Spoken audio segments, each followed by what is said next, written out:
Holy Grail. The lost city of gold. The fabled triple shreddy. What am I talking about? Only the small matter of Christine Bleakley launching a new charity in Coleraine. A single snap of those luscious lips locked round a white chocolate and raspberry muffin and I'm quids in. Home cinema system, trip to Corfu, electrolysis, the lot. Thank you, Ulster Tatler. But until then, it's fuzzy shots of Dana Cellulite, new magazine, and a Belfast bop from around the corner. Shit.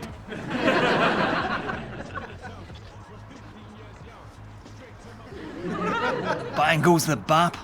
Crafty bitch.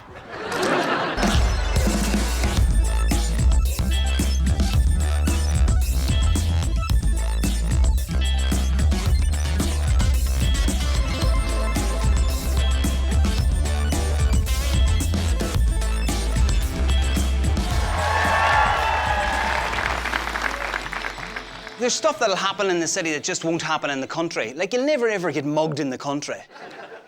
Give me all your money. Give me all your money now. Now, come on, Uncle Pat, I know that's you. Just because you're wearing a different tweed jacket.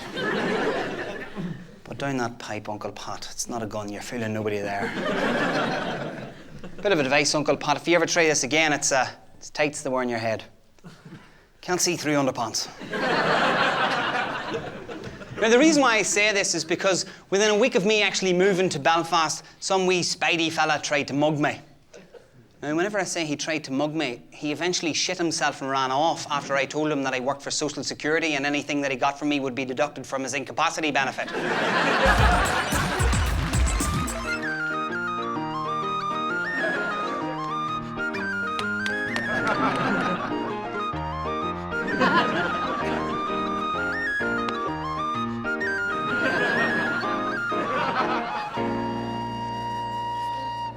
Hello there and welcome here to A Wonder Willie, the show for people who like a wee wonder and a good wee look round.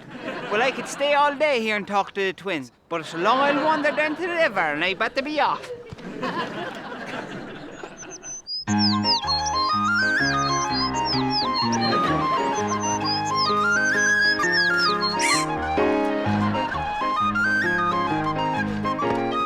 I'm here at the Torrent River to meet a great local character. Paul Ball's here, champion wrestler. Shut up, Willie. They say he knows more about the fish than even the fish do. Shut up. Let's go and have a wee look at what he's at.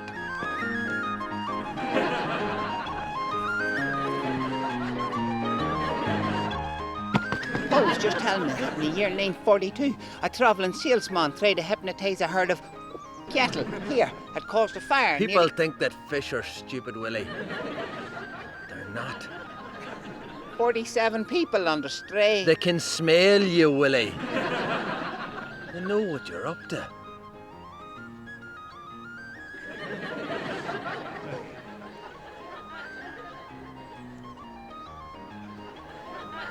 Paul here's a fish expert.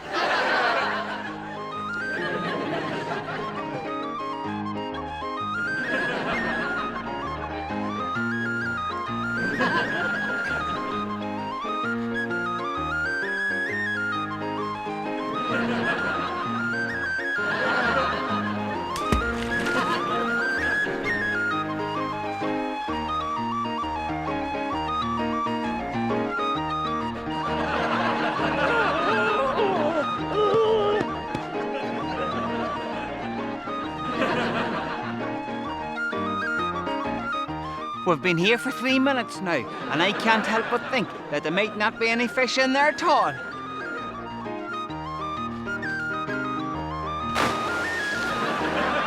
There's a very famous story in the area about fish. It's all about a father's fury over the behaviour of his gamey daughter. Paul Ball's well done. Oh, what a wonderful fish, Willie. Look at the colours there. Oh, would you like to hold them? Now, be careful with him, Willie. It can be dangerous for him to be out of the water for too long. Well, there you have it. What a wonderful wonder we've had today. We've met the twins, gone for a wander.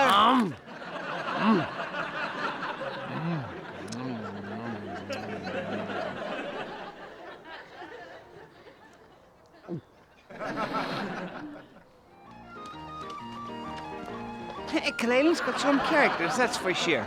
Join me next week when I'll be meeting a man who fiddled with a prize winning bull and lived to tell the tale.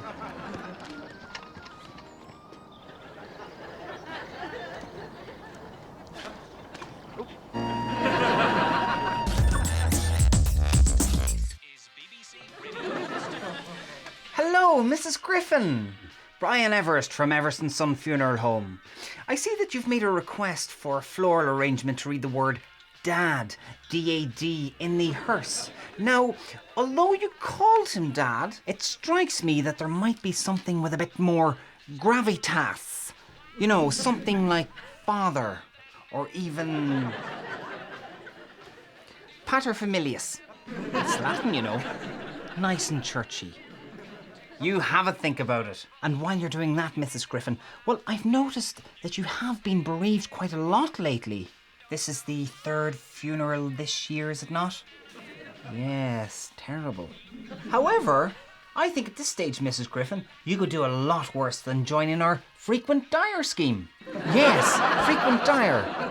Every time you use our services, you earn a certain amount of points. You save up those points and you could be in line to collect some Tupperware, a draft excluder, or a charming wall clock.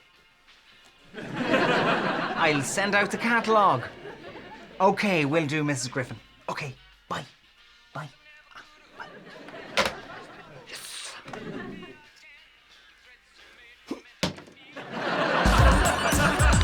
A lot of men from Belfast, now not all of them, but a lot of them, try to put across this idea that they're as hard as nails. And they've got really high-pitched voices, which isn't scary at all.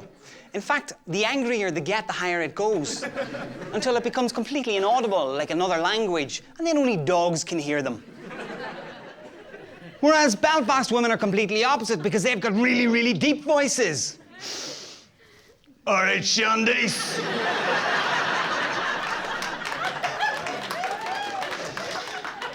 Give us 3,500 packets of cigarettes there, please.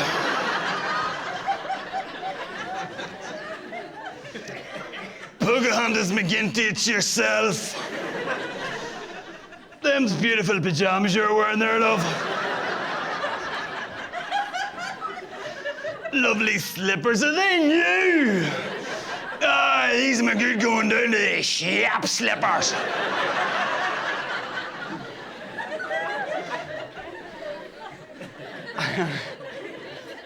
I went into a small shop on a pretty well-known road in Belfast. I think it's called the, I can't actually say, but let's call it the Crumbling Road for the time being. And it was in around the time of the Tesco pyjama ban. Did you hear about this? Yeah, where they've banned people from wearing pyjamas in their store. And I passed these two ladies who were talking about it, and they were dressed in their finest flannelette, and they were giving off stink. Have you heard about that Tesco ban, have you? It's a disgrace. Disgrace. It's not a disgrace. It's discrimination, that's what it is. That's right, Cinderella Kylie, it's discrimination. I mean, where are we gonna shop now, huh? Huh? What about Lidl?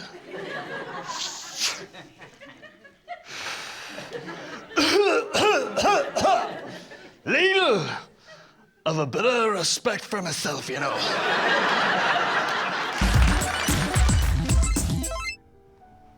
You know, these past few weeks have been very special.